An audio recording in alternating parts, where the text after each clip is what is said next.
Hey guys, this is Jay, and this is my top 3 things I wish I would have known about this entrepreneurship journey. I guess you can say canon events. Number 3 is don't be intimidated by the statistic that 99 or 98 or 97% of people fail at real estate, day trading, Airbnb, freelancing, high ticket sales, yada yada yada, etc. Hoopla. Listen, man, with a show of hands of everyone that's watching this right now, how many of you troglodytes saw something online and then you say to yourself like, hey, I want to try that, and within the same 24 hours you tried it and you suck donkey dick at it and then you gave up? Truth of the matter is that that's literally 90% of who we are as humans. We try it, we give up that same day. What makes entrepreneurship any different? And yes, it's gonna take some huge cojones, some fucking big ass balls to succeed in a field where nobody believes in you. And that's number 2. And even if you have the heebie-jeebies about the success rate of business opportunity, entrepreneurship, trading, whatever the hell that you want to pursue, I just want you to think that, or have the mindset, not even have the mindset, just take a look around you. Holy shit. Most of society isn't even fit at all. I mean, the gym works, but all you gotta do is just go to your local Walmart and you're like, holy oompa loompa, what the fuck? But just take initiative, especially if you are young. Throw as many things at the wall and see what sticks, and then it's game over, because once you are obsessed, you cannot go back. Unless you don't want to experience the next 2 things. Number 2 is literally no one, even your closest loved ones, is not going to believe you, and everyone's going to think that you're twirling your pubes in a dark corner of the fucking circus. Listen, what I'm saying this right now, man, is it's going to be tough, man, and it's going to test your mental prowess to the limits. And this is what's going to determine whether you really want it or not. And because of this, you're going to be so misaligned with many people, but at the same time, it brings in new people who are within the same frequency as you, per se.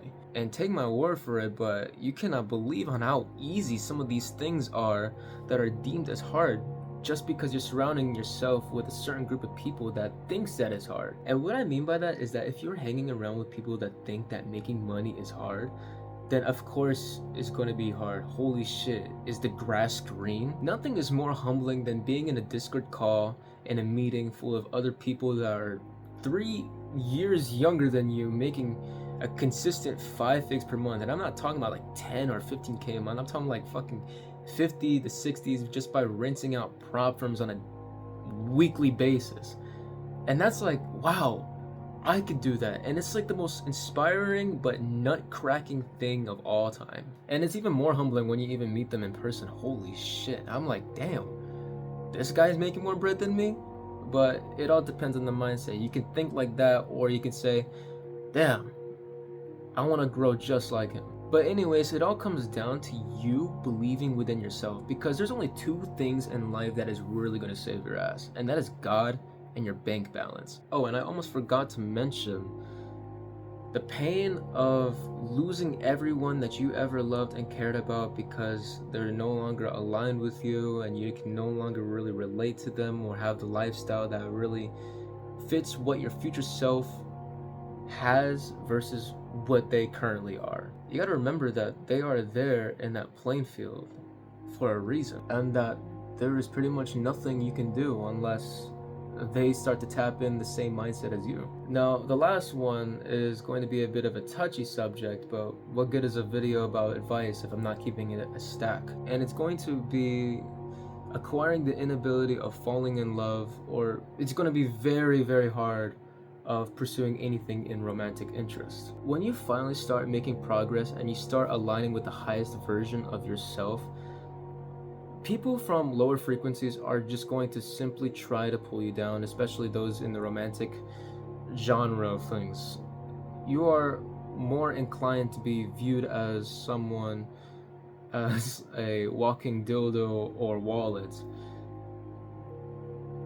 Even worse, both. You are more prone to be loved conditionally rather than unconditionally. And this goes both genders, by the way. I'm not trying to like single out whatever the fuck. But unfortunately, it's true. You're either gonna run into these 3 types of candidates. One is that if you do meet someone in the same wavelength as you, successful and whatnot, The relationship is simply going to be conditional because of what you've built rather than what you are as a person. It's going to be about having this, owning that, rather than who you are as a person. And from what I've seen, it's going to be quite the materialistic ride of things. I recommend it if you're not looking for a genuine connection. And between you and I, if you are a sane person, that's not something that you really want as an end game, right? The second one is going to be quite common.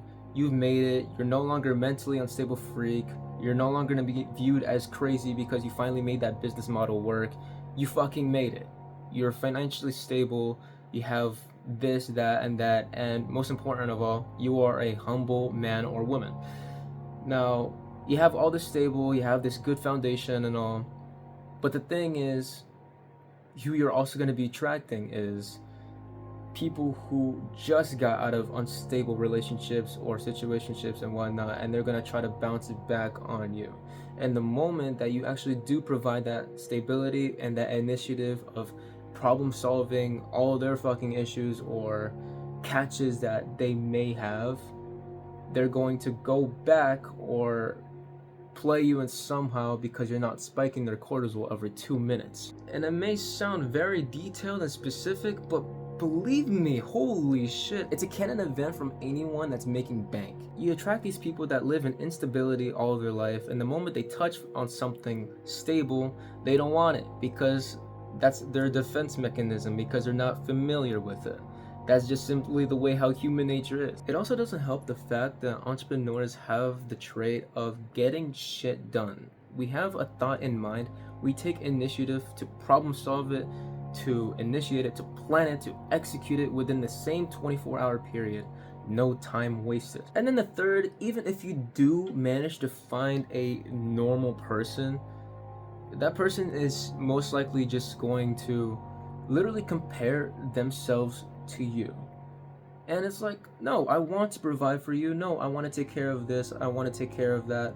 Why are you trying to lowball yourself thinking that you're not worthy for me? See, I was loved more and I was approached more and I went out on way more dates when I was a mentally unstable freak, when I had no money in the bank, when I didn't even know who I was. As a matter of fact, I have some sort of idea who I want to be and who I am, but back then, no dice, nada, not a chance. Calling back to what I'm saying earlier, you're more likely to be loved unconditionally if you don't have anything to offer in the first place. So, in truth, your heart may be broken, but your soul is going to be uplifted to new heights, at least closer to God. All I'm really saying is to keep your wits about you and conserve and protect that energy that you have built from the ground up when no one else believed you. Because the strongest kings, they don't fall just because another army is stronger than theirs. No, they fall from simply due to internal betrayal. But yeah, those are the 3 things. Anyways, this is how to commit tax fraud.